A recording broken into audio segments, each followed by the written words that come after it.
Boa noite. Você acompanha a partir de agora as notícias desta terça-feira no Senado. Numa sessão agitada pela temperatura política, o plenário do Senado analisou duas medidas provisórias. Uma foi aprovada mesmo com as tentativas da oposição de derrubar o texto, usando o relógio e o regimento. A outra nem chegou a ser lida depois de muito debate. Duas medidas provisórias estavam prestes a perder a validade se não fossem votadas pelo plenário. A primeira delas aumentava de 15% para 18% o imposto de renda para sócios ou acionistas de empresas e ainda cortava tributos para o setor portuário do Espírito Santo e das regiões Norte e Nordeste. Essa matéria está pronta para ser deliberada. Essa matéria é de conhecimento de todos. Além do adicional do frete da Marinha Mercante, envolve também uma outra conquista importantíssima, que diz respeito à indústria de confecção. A MP 694 chegou ao Senado na semana passada, a 6 dias do prazo final. Uma decisão da mesa diretora só permite que as medidas provisórias sejam votadas se os senadores tiverem pelo menos 7 dias para analisar as matérias que chegam da Câmara. A oposição tentou responsabilizar o governo pela derrubada da MP. Esta medida provisória foi apresentada na sessão legislativa anterior, ou seja, ela pode ser imediatamente, ainda hoje, amanhã no máximo, reeditada, se tivéssemos governo. O líder do governo cobrou responsabilidade da oposição. Não foi o governo que desrespeitou qualquer tipo de prazo aqui no Congresso Nacional. Não foi o governo que mandou os seus líderes obstruírem as votações dessa medida provisória. É óbvio que o governo vai discutir se reedita ou não essa medida provisória. É possível que reedite. Senadores, inclusive da oposição, pediram que o presidente do Senado colocasse a medida provisória em votação.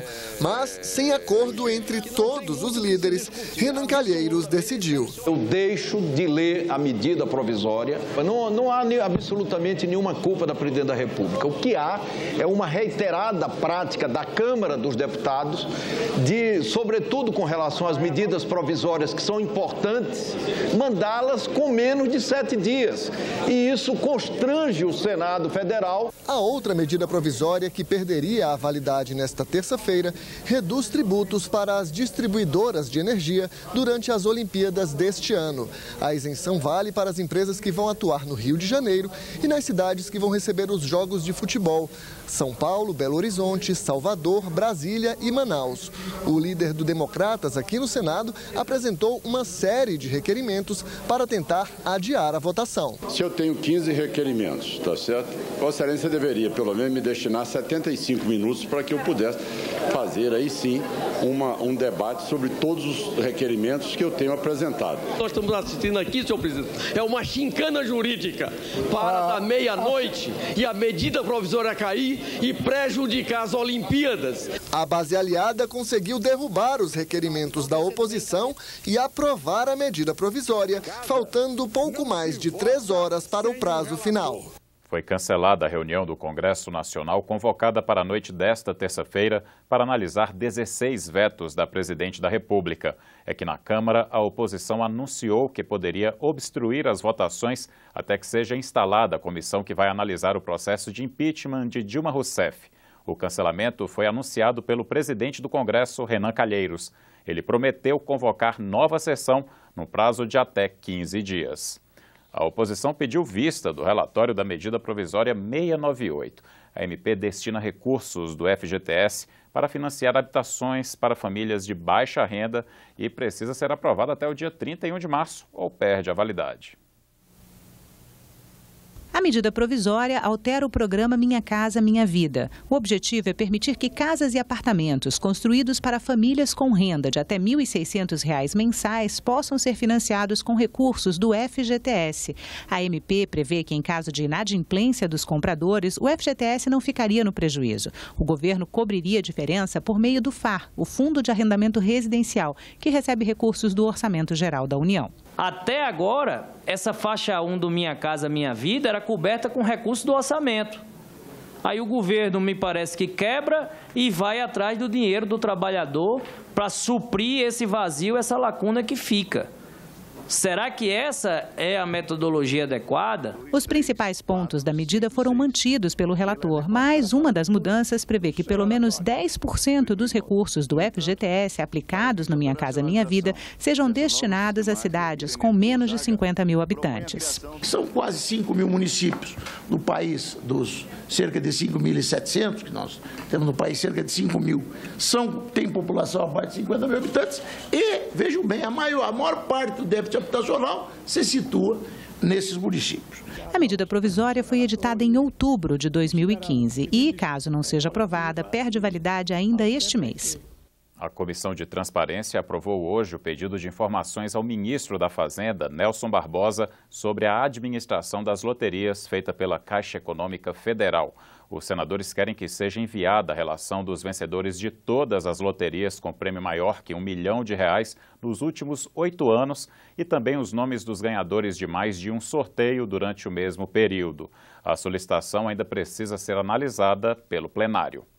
No Dia Internacional da Mulher, o Congresso Nacional fez sessão solene e o Senado entregou o diploma Berta Lutz a 5 pessoas que se destacaram na luta pelos direitos da mulher. Pela primeira vez, um homem foi homenageado. Os homenageados este ano foram a ex-ministra Ellen Grace, primeira mulher a integrar e presidir o Supremo Tribunal Federal, a premiada romancista, poetisa e tradutora Lia Luft, Lúcia Regina Antoni, fundadora do Comitê de Mulheres da Universidade Federal do Amazonas, Luísa Helena de Bairros, ex-ministra da Secretaria de Políticas Públicas da Igualdade Racial, e o ministro Marco Aurélio Mello, que, como presidente do TSE, foi responsável por campanhas em defesa da maior participação feminina em todas as instâncias de poder. Ele foi o primeiro homem a receber o prêmio Berta Lutz. Revelo o mais profundo orgulho, não só por recebê-lo, como também por ser o primeiro homem indicado a tamanho reconhecimento, mãos à obra, na busca incessante da igualdade entre homens e mulheres. O diploma Mulher Cidadã Berta Lutz foi criado em 2001 e já premiou 75 mulheres.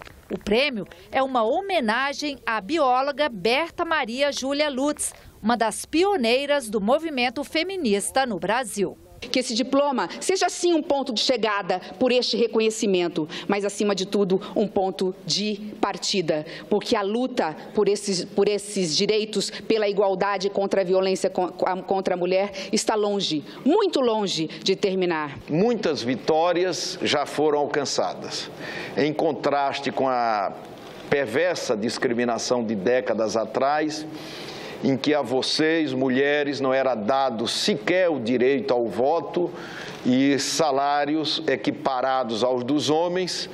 Hoje, felizmente, podemos contar com muitas de vocês nos mais diversos postos, participando de todo o complexo de atividades de uma sociedade moderna.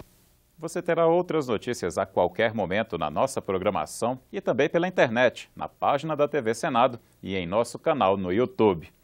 Obrigado pela companhia, boa noite e até amanhã.